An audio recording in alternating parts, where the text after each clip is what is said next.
టుడేలో bumper offer 3,75,00,000 G+2 4 BHK villa కొనండి. నెలకు 1,00,000 rent guarantee. Terms and conditions apply. Hi hello welcome to Suman TV. నేను మీ రోషన్. ముందుగా మనలాంటి మాస్ ఫ్యాన్స్కి ఒక ఎనర్జీని ఇచ్చిన ఒక డైరెక్టర్ ఆ డైరెక్టర్తో ఉన్నానమాట. ఆది 25 years అయిపోయింది రిలీజ్ అయిపోయి. ఇప్పటికి ఆది రిలీజ్ అన్ని థియేటర్స్లో కాకుండా సంధ్యాలో వేస్తేనే థియేటర్లో అడుగు పెడదామంటే మనకు అసలు ఖాళీ దొరకల, అంత బిజీ అనమాట. అలాంటి సినిమాలకి ఇప్పుడు కూడా సేమ్ ఫ్యాన్ ఫాలోయింగ్ ఉంది, సేమ్ ఆడియన్స్ ఉన్నారు. కానీ ఎందుకు సినిమాలు తీయట్లేదు బాబు మాకు అర్థం కావట్లేదు. రండి బాబు రండి బాబు రండి బాబు అని అడుగుతున్నారు సార్. వివి వినాయక్ గారు నమస్తే. నమస్తే. కాదు మీరు ఎలా నీది దాడి, ఇది ఇంటర్వ్యూ కాదు, ప్రేమతో దాడి. Thank you. సూపర్. నిజంగా సార్ అందరూ నిన్ను ఇష్టపడతారు, అందుకని నిన్ను ఎవరు నువ్వు చెప్పలేరు. Thank you. ఇష్టపడతారు కాబట్టి మాలాంటి ఫ్యాన్స్ కోసం, మాలాంటి ఇష్టపడే వ్యక్తుల గురించి అయినా మళ్ళీ సినిమాలు తీయొచ్చు కదా సార్. అలాంటి మాస్ సినిమాలు మేము కోరుకుంటున్నాం sir. Mass audience sir. 100% next year వస్తుంది. నెక్స్ట్ ఇయరా? నిజంగా ఆది రిలీజ్ అయ్యి 25 years. Roshan, it was change total గా. మన హీరోలందరూ పాన్ ఇండియా మూవీసే ఎక్కువ ఇష్టపడుతున్నారు. ఓకే. ఏదో రొటీన్ చెత్త ఎందుకు అంటే చాలా కథలు అనుకుంటాం. ఒక సినిమా రిలీజ్ అయ్యి చూసిన తర్వాత ఈ లెవెల్లో సినిమా ఉంటే మనం ఏంటి వైట్గా ఉంటే మంచిది కదా. దేవుడు మంచి పేరు ఇచ్చాడు, అన్నట్టు మన అభిమానించే వాళ్ళని ఇచ్చాడు. ఏదో తీసి ఎందుకు అని నాకు అనిపిస్తుంది. కానీ ఒక డైరెక్టర్ కి ఫ్యాన్ ఫాలోయింగ్ రావడం చాలా కష్టం. మీకు చెప్పాలంటే ఒక హీరో ఇమేజ్ ఉంది అప్పటికి ఇప్పటికి. బయటికి వెళ్ళిన ఇండస్ట్రీలో కావచ్చు, అంటే మిమ్మల్ని చూడగానే వెంటనే ఫ్లాష్ బ్యాక్లోకి వెళ్ళిపోతాం. మీ సినిమాల్లో ఫ్లాష్ బ్యాక్ వెళ్ళిపోయినట్టు. ఒక చెన్నకేశ్వర రెడ్డి, లేకపోతే ఒక దిల్, ఒక బన్నీ, ఒక నాయక్, ఒక సాంబా. అదృష్టం అది అంతే. అంటే ఎక్కడికైనా నేను బయట సినిమాలకి వెళ్ళినప్పుడు కూడా ఏదో డైరెక్టర్ ఉన్నట్టు కాకుండా ఏదో ఓన్ గా ఫీల్ అయ్యి మాట్లాడతారు. అవును అవును. నాకు చాలా ఇష్టం. నేను పరవశించిపోతా, చాలా ఆనందపడతా. అంటే చాలా మంది చిరాకు పడతారు. అవును. కానీ నాకు భగవంతుడు ఇచ్చిన అదృష్టం కింద గొప్ప పూర్వజన్మ సుకృతంగా ఫీల్ అవుతాను. అవును. అనుకున్నారా ఆ 3 ఫిలిమ్స్ తీసి ఎన్టీఆర్ గారిని కథకి సూట్ అవుతారు అనిపించిందా సార్? కొంచెం భయం అనిపించలేదా? నువ్వు నమ్ముతావా, నేను ఎంత కాన్ఫిడెన్స్గా ఎంత ఎలా ఉన్నా అంటే ఇది సూపర్ సెన్సేషనల్ అనిపించింది నాకు. కథపరంగా నేను చెప్తుంటే నేరేషన్ కొన్ని 100 మందికి చెప్పా. చెప్పేటప్పుడే నాకు పూనకం కింద ఉండేది. ఓకే. ఇది పెద్ద హిట్ అవుతుందని నా ఫీలింగ్. మా గురుగారు ఈవి సత్యనారాయణ గారు ఫస్ట్ షో చూశారు.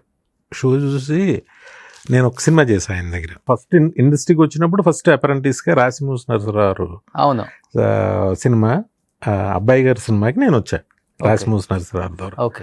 నేను పనిచేశానని కూడా ఈవి గారి నోటీసులో ఉండదు, ఎందుకంటే చాలా మందిలో వెనకాల ఎక్కడ ఉండేవాడిని. ఆయన సినిమా చూసి అసలు ఆయన అయితే ఒక రకంగా ఏంటే నువ్వే తీసావా తిరిగిపోయింది అని అప్పుడు కొన్ని సినిమాలు రెఫరెన్స్లు చెప్పి అసలు అటు మించిపోతుంది ఇది అది ఇది అని చెప్పి ఆయన భలే ఆనందపడ్డారు. ఓకే. కానీ సార్ ఫస్ట్ ఆదికి అనుకున్న కథ ఇదేనా? కాదు, ఫస్ట్ నేను చెప్పింది హీరోకి స్విట్జర్లాండ్ లో చెప్పిన కథ వేరు కదా. వేరు అది వేరు. ఇక్కడికి వచ్చిన తర్వాత కొడాల నాని గారు మాకు మాస్ కథ కావాలని కూర్చున్నాడు ఆయన. ఓకే. అంటే అప్పటికప్పుడు ఒక రాసింది కదా ఇది. మా బుజ్జి నాకు బిస్కెట్లు అవి తెస్తున్నాడు, నేను ఒక్కడనే రూమ్లో కూర్చుని ఒక 2 days లో రాసాం ఈ కథనే. ఎట్లా సార్ అసలు 54 scenes? Oh my God. ఏమో వచ్చింది ధైర్యం. నేను ఎక్కడో విన్నాను, ఎప్పుడైతే ఒక మనిషిలో తను చేసే పనిలో రెస్పాన్సిబిలిటీ పెరిగి భయం స్టార్ట్ అవుతుందో, రెస్పాన్సిబిలిటీ పెరిగి ధైర్యం ఒక చిన్న భయం స్టార్ట్ అయిందంటే ఇది ఆడుద్దా లేదా అనే భయం స్టార్ట్ అయింది అని అంటే తనలో ఉన్న కాన్ఫిడెన్స్ తగ్గిపోతూ ఉంటుందట. ఓకే. జిడ్డు కృష్ణమూర్తి గారు చెప్పారు అనుకుంటా. ఓకే. అదేదో విన్నాను ఒకసారి. తర్వాత ప్రతి సినిమాకి ఒక రకమైన భయంగా కంపల్సరీ హిట్ అవ్వాలి అనే ఒక ప్రెషరు, దాంతో అలాగే అయిపోయాం. అప్పుడైతే అసలు Chennakeswara Reddy next second cinema బాలబాబుతో అబ్బాయి బాబాయ్. అసలు అప్పుడు ఎలా ఉందంటే అన్నట్టు పట్ పట్ పట్ సూపర్ ఇడ్లీ అంతే అన్నట్టు ఉండేది. ఓకే.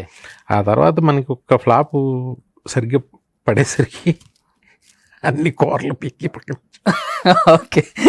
కానీ స్విట్జర్లాండ్లో ఎన్టీఆర్ గారికి స్టోరీ చెప్పారు కదా, ఆది స్టోరీ 2 daysలోనే స్టోరీ మార్చేశారు మొత్తం. సరే మీకు పూనకాలు వచ్చేసి రాసేసారు, బట్ సీన్స్ తీసేటప్పుడు ఎన్టీఆర్ గారు అడిగారా మొత్తం కథ మొత్తం మార్చేశారా? మొత్తం 100% వేరే కదా మొత్తం అసలుకి అది, A to Z వేరే కదా. అది ఉందా ఇప్పటికి?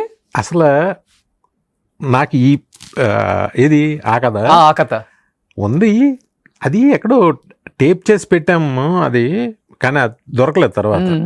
దాని సీన్ అవన్నీ అవుట్డేట్ ఇది అయిపోయి ఉంటాయి కదా. Okay okay. ఎన్టీఆర్ గారు ఆ తర్వాత ఇంకా ఈ పనికిరావు. అది ఒక స్మూత్ లవ్ స్టోరీ లాంటిది. ఓకే. అవి ఎక్కువ మాకు నాకే ఎక్కువ. కానీ ఎన్టీఆర్ గారి రియాక్షన్ ఏంటి స్టోరీ మొత్తం మార్చిన తర్వాత? అది అద్భుతంగా ఫీల్ అయ్యాడు ఆ సినిమాకి. అసలు సీన్ పేపర్ చూడడం కానీ నేను చెప్పడం తను చెప్పేయడం అంతే. నా దగ్గర సీన్ అంటే రాసుకున్నాం డైలాగ్స్ అని, సీన్ పేపర్ అని రాసుకున్నాను. బట్ అన్నా ఏంటన్నా డైలాగు, సీన్ ఏంటన్నా ఇది ఓకే అన్నా ఇప్పుడు ఏం డైలాగు ఇది అంటే చెప్పేయడం అంతే. ఓకే. తనకి ఫస్ట్ నుంచి కూడా అలవాటు సార్ సింగిల్ టేక్లో మొత్తం డైలాగ్ చెప్పేయటం? అది నుంచే ఉంది అది. మళ్ళీ తను ఏమి పెద్ద ప్రిపేర్ అవడాలు అయ్యే ఉండు. ఏ డైలాగ్కి ఏ సీన్కి ఏ సినిమాకి ఏదో అప్పుడు కెమెరా ముందుకు వచ్చాక ఏదో కెమెరా ముందుకు వచ్చాక మారిపోతాడు అంతే. ఓకే. అప్పటి వరకు ఆడుకుంటూ ఉంటాడు, టక్ ముందు వచ్చి మారిపోతాడు. ఎంత ఒక ఫుల్ పేజ్ డైలాగ్ ఇచ్చినా కానీ చెప్పేస్తారా? ఒక 10 పేజీల డైలాగ్ అయినా చెప్పేస్తాడు. ఏంటి అది బుర్రలో ఏముంది సార్ ఆయనకి? ఏం అంటే నాకు ఈ మధ్య చాలా అంటే ప్రతి సినిమా అదుర్సు చూస్తే తన బెస్ట్ కింద అనిపిస్తుంది. బట్ దానికి మాత్రం ఆది కన్నా నాకు అదుర్సు ఛాలెంజ్. ఓకే. ఒక మాస్ హీరోని తీసుకుని నేను ఆ వేషం వేయించాలనేది నేను ఎంత అదేం తేడా వస్తే ఏంటి పరిస్థితి. అవును, అది కూడా బ్రాహ్మణి గెటప్. ఎంత పెద్ద ఛాలెంజ్ అది ఎవరు పట్టించుకోరు. కానీ నేను చాలా ధైర్యం చేశాను సినిమాకి. కానీ అసలు దానికి ఉంటారు ఫ్యాన్స్. అమ్మో, ఎప్పుడు అబ్రాడ్ వెళ్ళినా బయటికి వెళ్తే సార్ అదుర్స్ ఎప్పుడు అదుర్స్ చేయండి సార్. మొన్న నేను తిరుపతికి వెళ్తే అక్కడ పూజారి గారు అడుగుతున్నాడు ఎప్పుడు సార్ అదుర్స్ అని. అంటే ఎంత నిజంగా దానికి ఎంత లవ్. అది నా కెరీర్లో అదొకటి అసలు మర్చిపోలేని సినిమా. అసలు నేను నిన్న వేరే ఇంటర్వ్యూలో చెప్పా, కె విశ్వనాథ్ గారు ఆయన ప్రశంసించే అసలు అదొక పెద్ద అవార్డు నాకు. అవును, ఆయన డైలీ అదుర్స్ చూసి ఆ సీన్ చూసి హ్యాపీగా నవ్వుకుంటూ నిద్రపోతారంట. వినాయక్ నేను భోజనం చేసేప్పుడు అది పెట్టుకు చూస్తానే అని అంటే నాకు ఒకసారి ఎలా అయిపోద్ది ఒకలాగా. ఆయన అంటే మరి ఆయన పక్క క్లాస్. నీకు తెలుసా ఆయన అదే నీకు తెలుసా ఏంటి 2 సినిమాలు యాక్ట్ చేశాను నేను. నా 2 సినిమాల్లో ఆయన. ఓకే. బన్నీలో సీఎం క్యారెక్టర్, అవును, ఠాగూర్లో సీఎం క్యారెక్టర్ చేశారు.